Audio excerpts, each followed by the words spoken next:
Thomases to train in everything from studying anatomy, attendings, applying poultices and fomentations, to becoming competent in cooking gruel.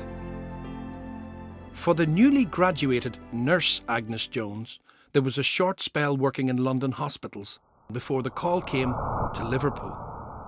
It was at this time a city whose population was expanding rapidly, due in no small way to the influx of Irish families, many of whom were famine immigrants who had left Derry Quay in search of a new life in America, only to find their escape to the New World abandoned in the squalor of the Merseyside slums. Dr. W.H. Duncan's study of the city's problem at this time was to become one of the first statistical surveys of an immigrant population in Britain.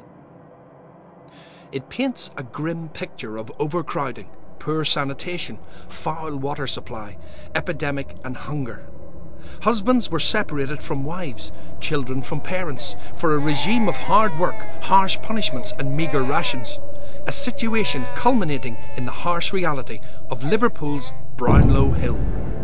According to a Royal Commission report of 1834, the Brownlow workhouse was a mass exhibition of filth and vermin, and the unfortunate individuals inside, clothed in rags, unwashed and eaten by disease. By the time of Agnes's arrival in 1865, it seems little had changed. It was the great philanthropic pioneer, William Rathbone, who first drew public attention to the squalor there. 110 deaths this year already. It's preposterous.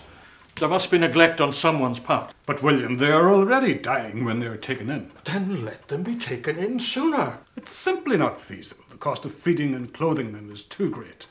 And as for medical treatment, well... Doctors' bills are expensive, sir. More than their lives are worth. And who among us, gentlemen, is qualified to decide that? Let the doctor call daily. Instruct the warden. Do you understand, sir? Yes, sir. If people are dying in our workhouse, Mr. Chadwick, then we are failing them. Sir, I fear you are missing out on a most important fact. Which is, Mr. Turner? Look at the accounts. We are into a clear profit. That is hardly why the poor laws exist. Is it, sir? It would seem it is you who is missing his facts. Incensed that his church was paying lip service to providing for the destitute while making a profit from their misery, he personally funded a 3-year overhaul of the workhouse system. He thought an Irish woman might empathise with the famine migrants. On Florence Nightingale's advice, he asked Agnes Jones to take charge.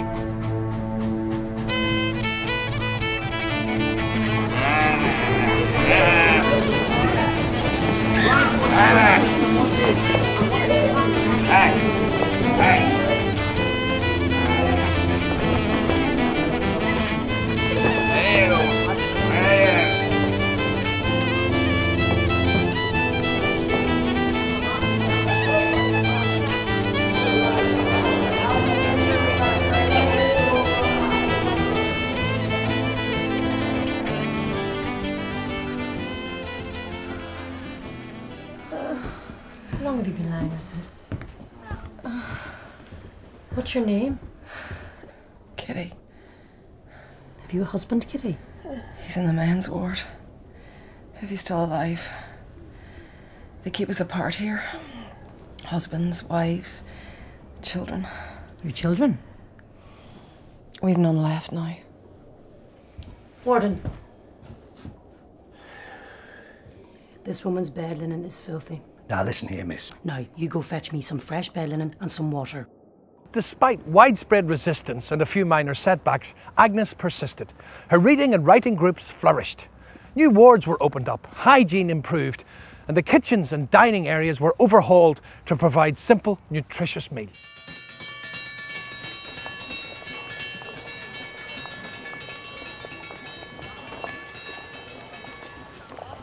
All right, you step forward.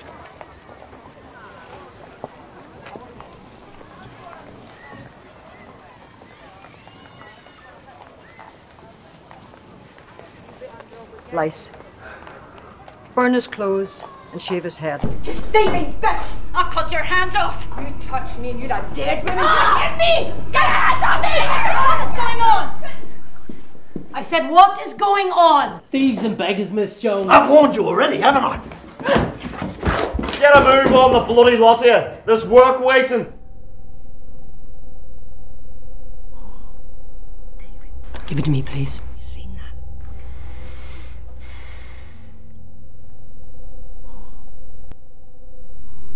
Your breath is appalling. Any member of staff found under the influence of alcohol will be sent home and their wages will be deducted. If it happens more than once, you will be dismissed. Then Christmas came, a Christian festival which had previously gone unmarked in the workhouse, but not this year.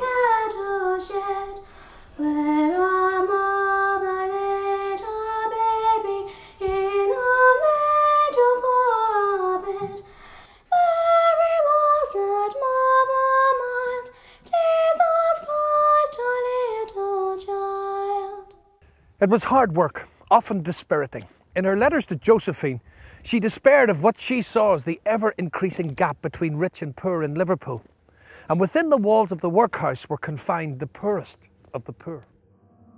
Of all misery in the mass, no department was so long overlooked as the workhouse paupers, she wrote. Jails have been visited and reformed.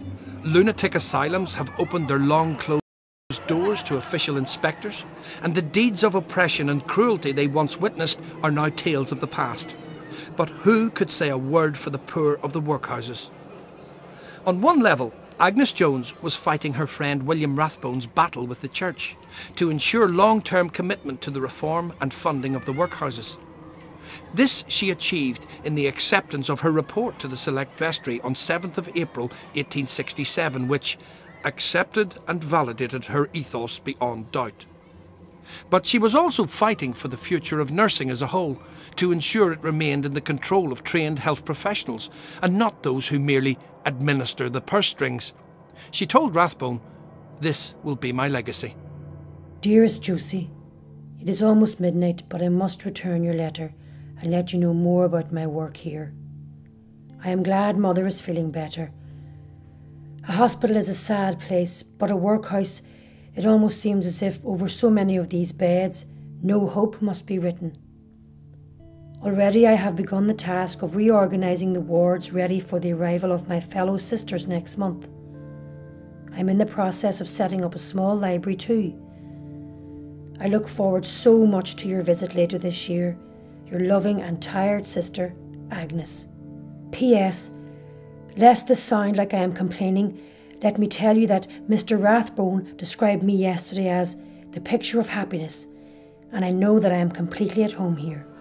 By the time her sister Josephine visited in October 1865, Agnes had been joined by 12 trained nurses and 7 probationers who were themselves then trained on the job.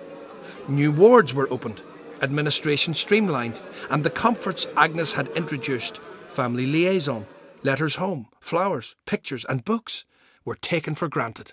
OK, Nurse Doherty, have the beddings all changed? Yes, Nurse. I'll start preparing the medication. Oh, very well, Nurse. Mr. Thompson says he's dying. Shall I fetch Miss Jones? Mrs. Jones doesn't need to waste her time in the likes of Mr. Thompson. The only thing wrong with Mr. Thompson is his dirty mouth, Nurse Wright. I want to die at home away from you bitches. Good to see everyone's in good spirits.